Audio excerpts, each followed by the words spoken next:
good afternoon. It's Wednesday, the 20th of January 2016, just after 1 o'clock, and welcome to UK Column News.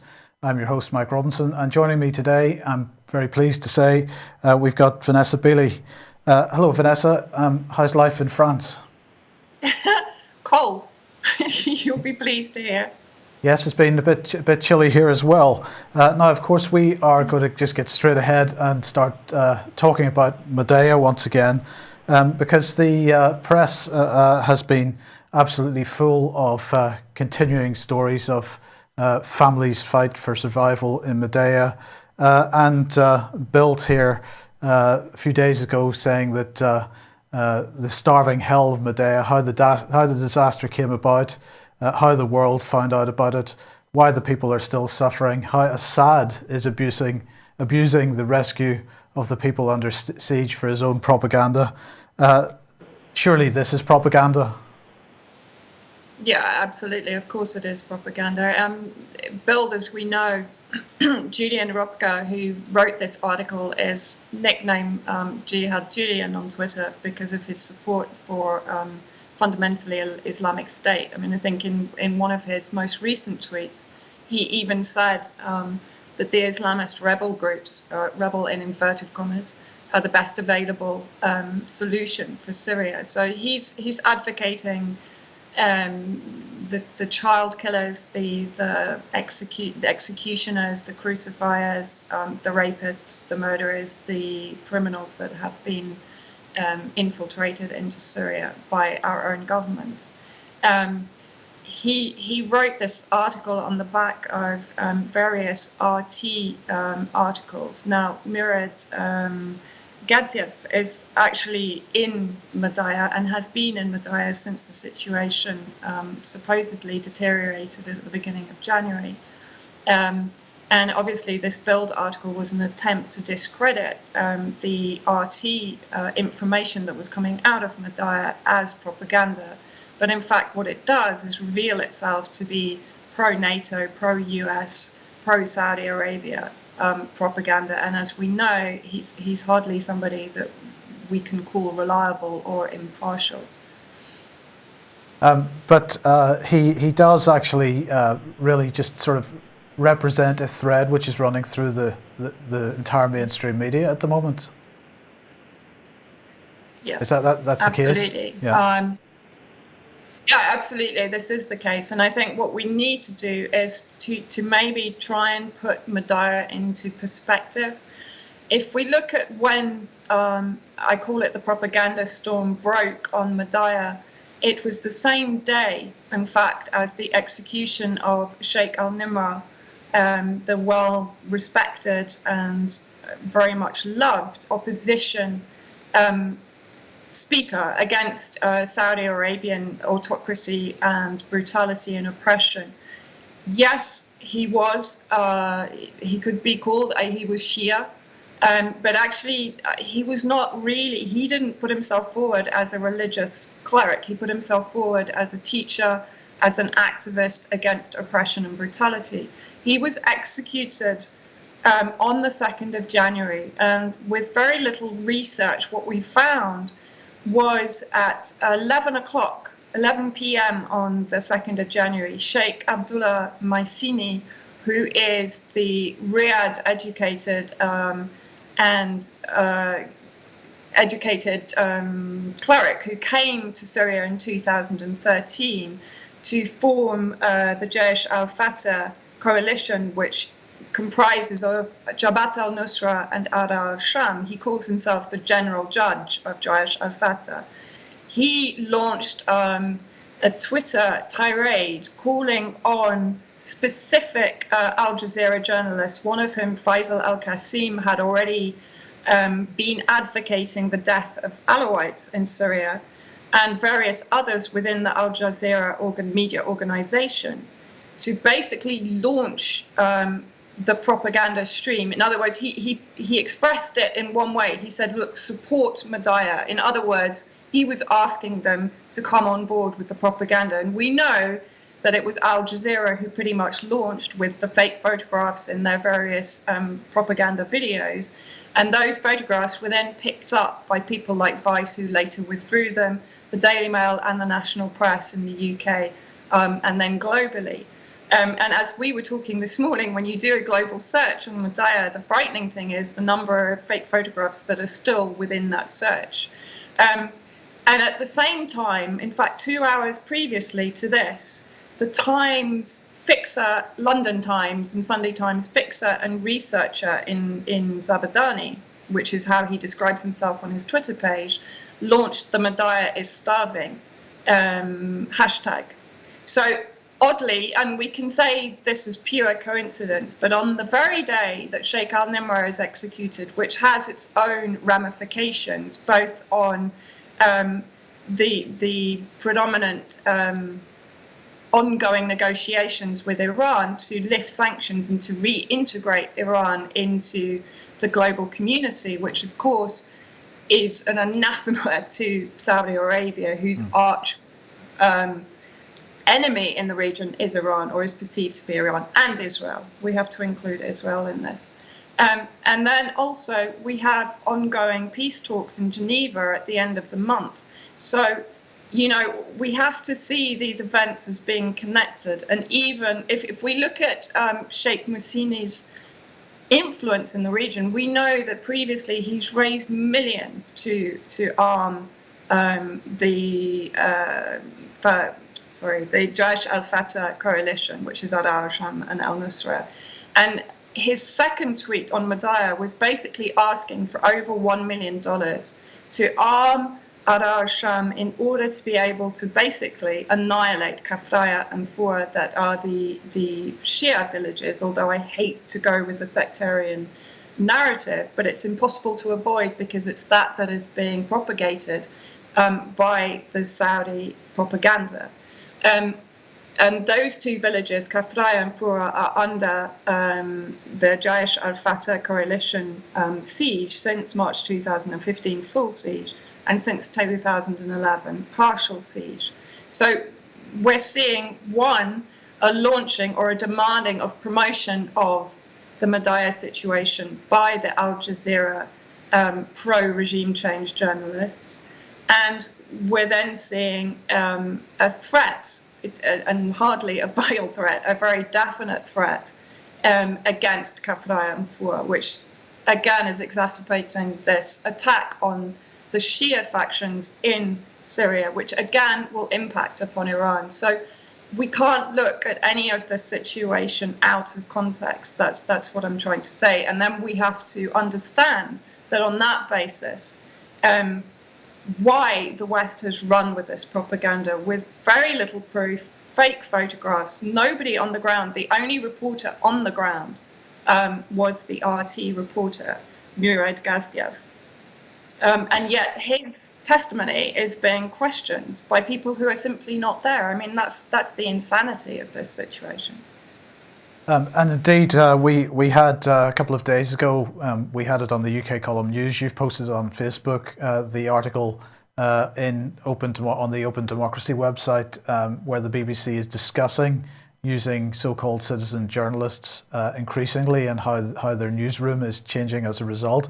We'll come on to that a little bit later, perhaps. But I mean, this is yet another typical article here.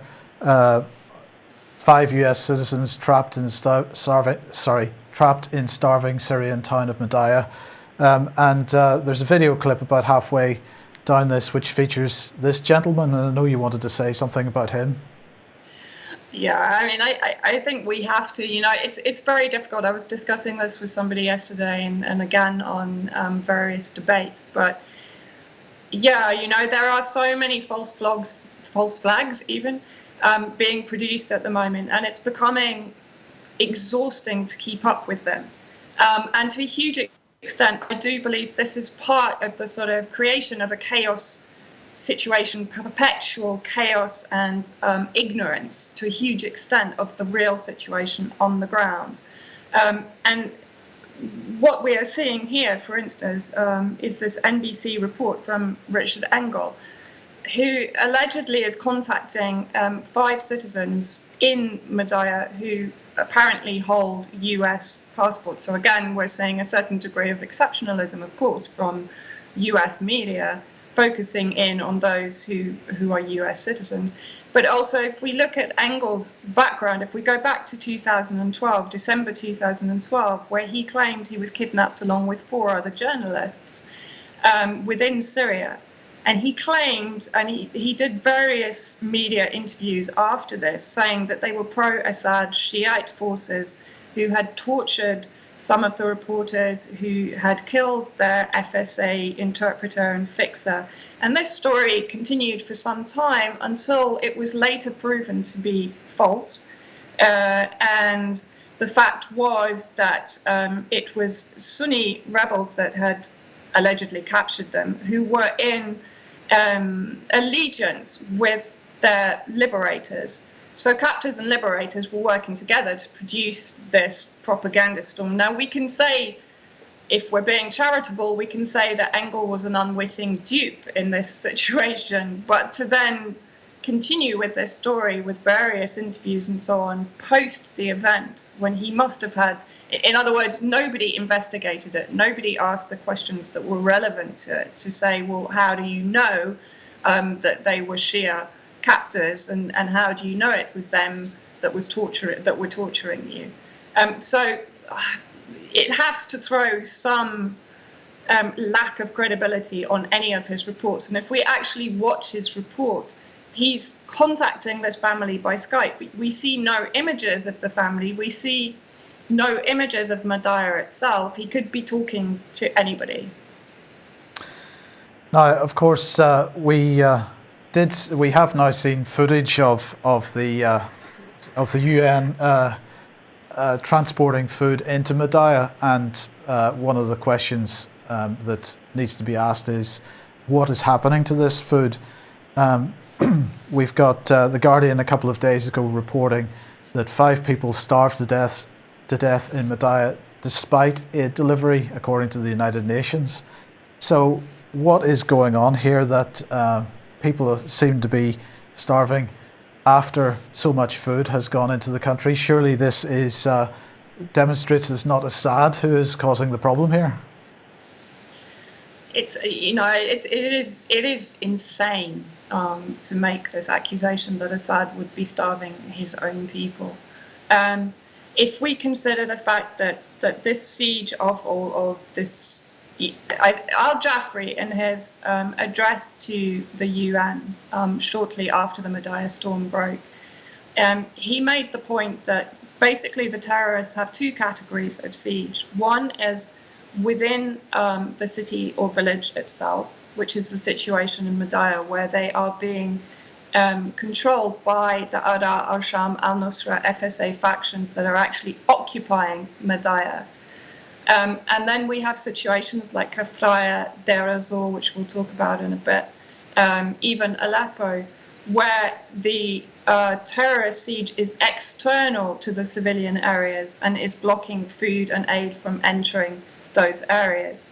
In Madaya, what is happening, and we saw this again in Yarmouk in 2014, the aid is entering with the coordination of the Syrian government and the Syrian Arab Army. We know this is true because when we look back to the 19th of October, the Red Cross spokesperson said that they entered Madaya and they left enough food to last for 2 months. On the 28th of December, the UN were allowed into Madaya and they evacuated 126 injured terrorists. Then in the beginning of January, I think now there's been 2 convoys that have entered Madaya. One yesterday was with 10,000 litres of fuel. And then prior to that, there had been another food delivery, which I think I was told was enough to feed 40,000 people. Again, the exaggeration of the number of people in Madaya, as far as I am aware, there are only about 23,000 civilians in Madaya, whereas we keep hearing the figure of 40,000. That, as far as I am aware from people on the ground, is exaggerated. So enough food was delivered at the beginning of January to suffice 40,000 people. Now, we also hear from, I believe it was from the Red Cross again, that the civilians of Madaya had kicked out the head of the Ara al-Sham faction in Madaya, because he had immediately tried to requisition those food supplies and take them into the terrorist warehouses in order to charge extortionate prices, I think around $250 now for a kilo of rice, to the civilians. So while we're hearing all the time that it's Assad's government that is sieging the town, that is true. But we're in a war situation, and we're in a situation where, as I've described, the Zabadani region is extremely strategically important to the rebels, and we have to here make the connection between Ara al-Sham and al-Nusra with Israel. Israel is known to have taken Ara al-Sham al-Nusra operatives into its hospitals, treat them, and then send them back to Syria. Zabadani is a known Hezbollah stronghold, and it's the main hub for equipment, weapons, logistical equipment to come into Syria to aid the resistance fight against the NATO terrorist hordes that are in Syria. So that gives us an understanding of why this region is so important to those that are intent upon regime change, but also, more importantly maybe, to Israel, because Hezbollah, we know, is a thorn in their side, and it's one that they would very much like to remove. And if they can maintain the rebel presence or the terrorist presence in Madaya and in Zabadani, it makes sense that that would aid their operation against the Hezbollah brigades. Yes, you've put up this image, which is from Yarmouk, but again exemplifies what is happening in Madaya. In Yarmouk, we had exactly the same situation where the Syrian Arab army, although it had Yarmouk under siege because of the rebel factions that were there and that were occupying Yarmouk, they were allowing citizens out of Yarmouk, which again was not reported by the mainstream media. But what we're seeing again in Madaya, and we saw in Yarmouk, is that the rebels or the terrorists are taking the supplies of food and the convoys that come in, hijacking them, and then selling them at extortionate prices. And what this image demonstrates is we see photographs of starving children or starving civilians, but always next to them are really very healthy looking terrorists. Why? Because the terrorists are taking the food and they are withholding it from the citizens. There is absolutely no logjam for humanitarian aid to get through the government siege of Madaya or any other government siege in the area. And that was reiterated by the Red Cross spokesperson, who very clearly said he can get through any government-held area and take humanitarian aid to citizens under siege. He cannot bypass one single terrorist-held area like Kafraya and Fua. And in fact, we see again very recently that there has been reticence on the UN's part to get through to Kafraya and Fua because they claim they're scared of the Ara al-Sham roadblocks on the route into Kafraya and Fua. But we also then have to question, why are they meeting with the same terrorist factions inside Madaya once they've been allowed in by the Syrian government and the Syrian army? Indeed. Now we have, this seems to be a typical kind of tweet coming out of the area at the moment. Our Sham inside Madaya went hysterical when Al-Alam TV revealed names of militants who sell stolen food aid. So this again, reiterating the allegation that the militants, the terrorists, are stealing the food, keeping it for themselves, selling it at extortionate rates, are the reports that we're getting, and this is indicative of that. Yeah, absolutely. It exemplifies exactly what I've just said.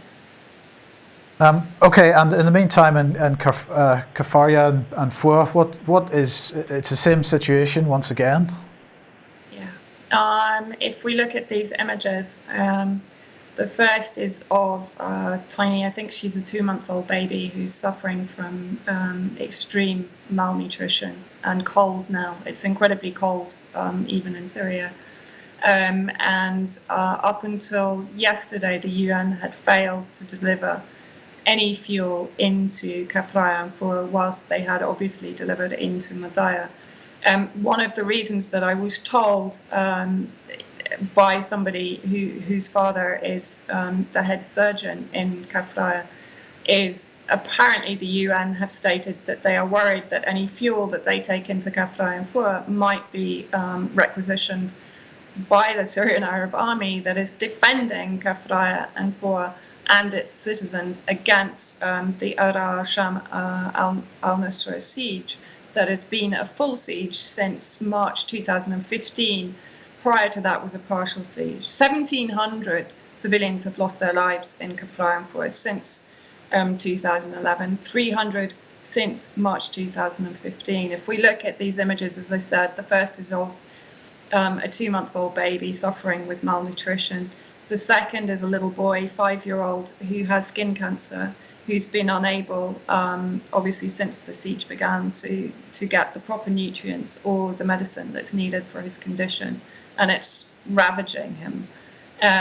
The third picture is of a little girl, Fatima al-Noor, I think, certainly Fatima, who died of starvation on the 13th of January. So while the media focus was very much on Madaya, this little girl died completely alone and unwarned by mainstream media because Kafraya and Fora does not serve the NATO, US, Saudi and Israeli propaganda. And this point has to be made. Kafraya and Fora have been under siege for 4 years and are rarely mentioned in the mainstream media.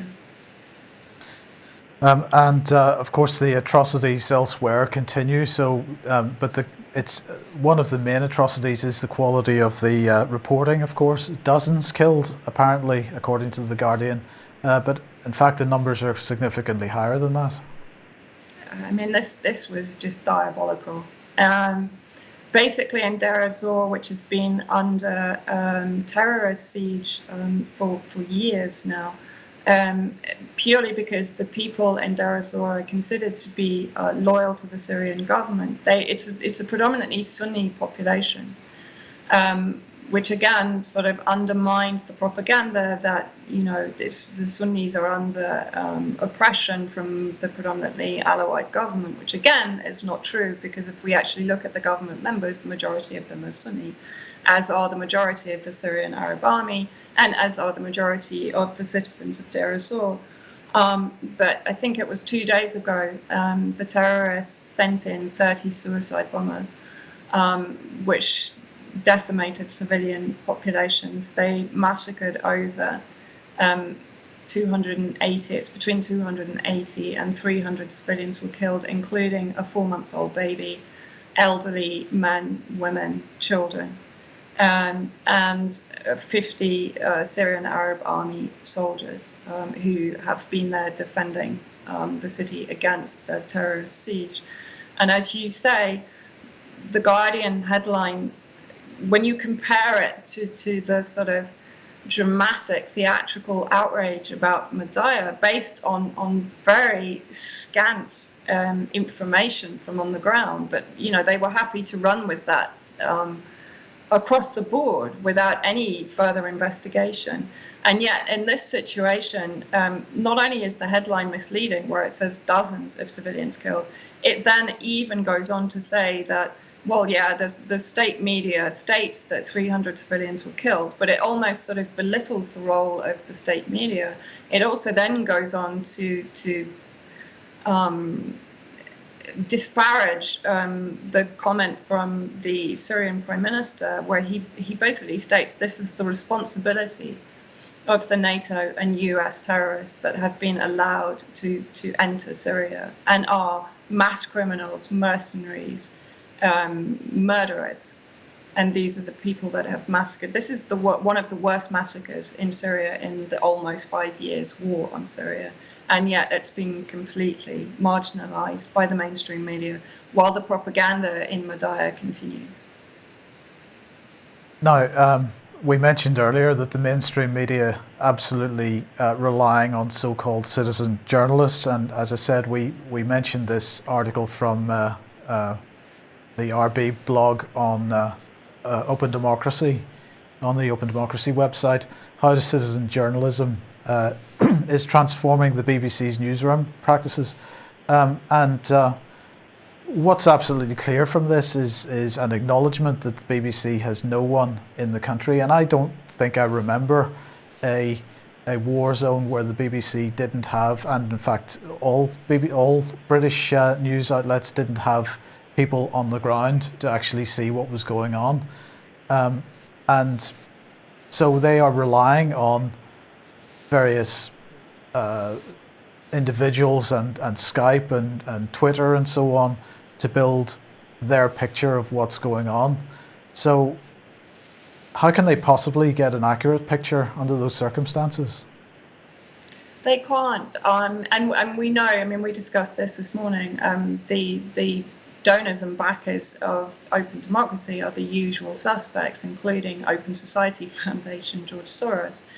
You know, it's as I've discussed recently, if we look at every single activist, citizen journalist based in Syria, used by the mainstream media to supply information on events on the ground in Syria, they are all anti-Syrian government and by default anti-Syrian people.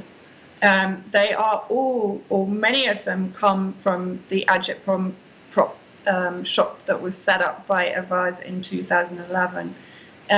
With public donations of over 1 million to establish a propaganda ring within Syria, of which Danny Abdel Dayam was part, Rami Jarrah, who's now reporting regularly from on the ground in Aleppo in particular. We'll talk a little bit more about both of them in a minute.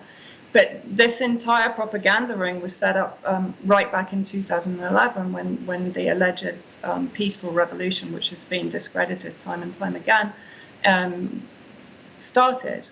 And these type of citizen journalists have been funded, supplied with camera equipment, communications equipment, logistical equipment by funds raised by Avaaz. And we know that the majority of the primary NGOs whose people on the ground in Syria supply that information, like, for instance, the White Helmets, SNHR, SOHR, physicians, doctors, medics under fire, that's the one, sorry. We can trace all of their roots back to Soros funding. So immediately this must put into question their evidence. It must be then perceived that they cannot be considered impartial or neutral observers on the ground. When do we ever hear any of these mainstream media outlets talking to somebody who is pro-Syrian government? We never hear it. So how are we getting a balanced view on the ground? None of us can say that any government, globally, is perfect. But surely, if we are showing or demonstrating a balanced view of any particular conflict, we should be talking to both sides, and yet we never do it. Dr. Al-Jafri, who's the permanent Syrian representative at the UN, is constantly marginalized, even down to the fact where his microphone is cut quite often when he's speaking in the UN. So we see total marginalization of one side of the narrative and complete amplification of the other side of the narrative, which is obviously always pro-regime change and anti-Syrian government.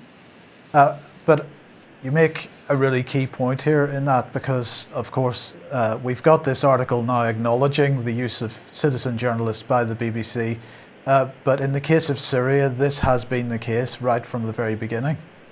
Yeah, absolutely. And if we go back to Danny Abdel Dayam, which I think everybody kind of knew him by his nickname, Syrian Danny, down to his fake report for CNN where he was exposed as basically being in a studio, kind of faking reporting of bombing and shelling. Which, well, let's just run through the history of these two guys. So we've got Danny and Rami appearing in Syria at around 2011. I mean, this is a very basic timeline. You can fill this out if you wish. They're both working from 2011 with the BBC, Al Jazeera, CNN, Al Arabiya, and 2012 they're both working with Avaaz. Danny on the Smuggle Hope into Syria campaign, and Rami on the alleged rescue of foreign journalists. We can talk about that in a second, briefly. March 2012, as you say, Syrian Danny confronted by CNN over the fake video, and he seems to have taken a back seat from this point on, more or less. But Rami continues with the BBC interview. I think that was Jeremy Paxman in 2012, and then back working with Avaaz in September 2013. And so these are typical of the types of people that are being used by the mainstream media. Yeah, absolutely. And if we look back, as I say, when Avaaz set up this in inverted commas citizen journalist network in Syria in 2011, Rami Jarrah and Danny Abdel-Daim were integral parts, along with somebody called Wissam Tarif, who was very much their campaign manager. Rami Jarrah, from what I can understand, was very much a spy and a smuggler. It was him, from what I can understand, who managed to get the Sunday Times journalist Mary Colvin and her colleagues into Syria. And if you remember, she was killed in a shelling attack in Homs. But those journalists entered Syria illegally, i.e. they entered without visas, so they entered without the knowledge of the Syrian government, which, you know, if we consider somebody doing that in the UK or in Europe, one, the government cannot be held responsible for their safety within that country. And two, one must ask why they feel the need to be smuggled in by citizen journalists who are known agitators against the Syrian government.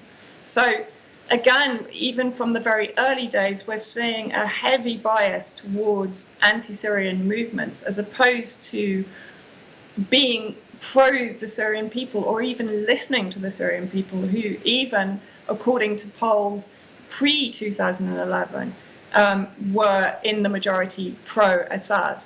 So, you know, we're utterly reducing the Syrian people's self-determination in the way that the Western media is portraying the situation on the ground. If we also take the case of Rami Jarrah and Danny Abdel-Daim, we know that Danny Abdel-Daim was basically, he produced fake reports. But interestingly, when we see the two timelines in parallel, there was a BBC report in August 2011 by Alexander Page, who was Rami Jarrah's pseudonym then, describing the alleged Syrian Navy shelling of Latakia, the coastal town. Now, this story has been proven by people on the ground in Latakia, by various reports, including by Sharmin Nawani, who was on 21st Century Wire this Sunday, to be false. So while Rami Jarrah has slightly avoided association with Danny Abdel-Daim, we still have to see the parallels, because he was quite happy to give credibility to this story without any investigation, to reproduce it on a CNN report in the same way that Danny Abdel-Daim had been doing prior to that. He also produced reports of anti-government rallies in Damascus, which he later undermines himself in a later interview where he said, well, no, it wasn't possible to have anti-government rallies in Damascus. Again, fake footage was used. They took footage from Hama and they used it as Damascus footage on the CNN report. So, like when we actually look back, when we look at how Rami Jarrah and Dani Abduldaim run in parallel, even down to the fact that at the end of 2011, Rami Jarrah fled to Cairo and he set up Anna Press. But Dani Abduldaim also fled to Cairo around the same time, and he states in one interview that he was working in an activist operations room in Cairo. Now, again, you could say this is speculation, but it's a very odd coincidence that they both flee to Cairo at the same time. Dani describes himself as working in an activist operations room, whereas Rami describes himself as doing the same thing, but then says that he sets up Anna Press. Anna Press, by the way, which he claims to be completely neutral, non-government funded, no affiliations with any government agencies. When we dig a little bit deeper on that, it's connected to both HIVOS and CEDA. And when we look at their funding, guess who we find yet again is George Soros. Yeah. Wissam Taraf, who was the campaign manager for Avaaz in Syria and one of their most vociferous anti-government propagandists, his NGO that he is associated with is an NGO in Spain called INSAN. When you go to INSAN's website, the email address is to INSAN Lebanon. And when you look at the funding of INSAN Lebanon, guess who you find again? Open Society Foundation. So what we have to be looking at here is, rather than dealing with every single false flag as it arises, we have to consider who these mainstream media outlets like the BBC, like The Guardian, like The Telegraph, who they are relying upon. And in the main, they are relying upon people like the SNHR, SOHR, who we know to be EU funded, and people like Rami Jarrah, a supposedly independent journalist on the ground, who is nevertheless being funded by George Soros. So George Soros is controlling this propaganda ring in Syria. Okay, well, look, we're into our last few minutes here. So one person that you mentioned earlier, but you wanted to highlight, was Dr. Bashar al-Jafari, who's the permanent representative to the United Nations for Syria. He gave a speech a couple of days ago.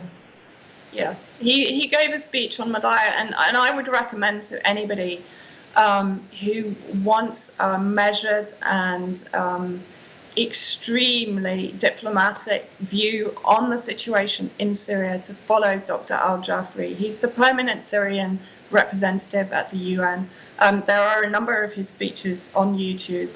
But the very important point that he made, and one that I think we need to reinforce here today, is that he said, basically, regardless of all the figures that are being produced of who is sieging who, he said, look, 23 million Syrians are under siege by hostile governments and hostile media and the NGO propaganda rings, who are criminals, who are allowing criminals and murderers into Syria to besiege the situation. If you add to that the brutal economic sanctions that affect civilians in Syria, 1,441 factories in Aleppo were dismantled and taken to Turkey. Very few people are aware of this situation. Very few people are also aware of the essential infrastructure damage that has been done by the US coalition bombing of essential infrastructure, oil, electrical services, bakeries, water plants. On the 3rd of January this year, there was a water plant bombed in Raqqa, which completely deprives the people of Raqqa, that is under siege by ISIS, from clean water. And of course, this was the same type of thing that was going on in Libya. Yeah, absolutely. So it's a complete decimation of the essential infrastructure of a sovereign nation. And what that allows the interventionists or the imperialists to say is, well, look, the government is depriving its people of clean water, of food, of humanitarian supplies, while they are happily bombing any sort of support for the government and the people within that country. In Aleppo last year, the thermal power plant was bombed, which obviously cut electricity to the area. We see it all the time. We saw the coalition strikes on Al-Bab in Aleppo, which they knew to be a prison that was keeping Aleppan civilians in it by ISIS terrorists, and yet they bombed it. So they massacred civilians, and yet Congress kept this very quiet. It wasn't released into the mainstream media.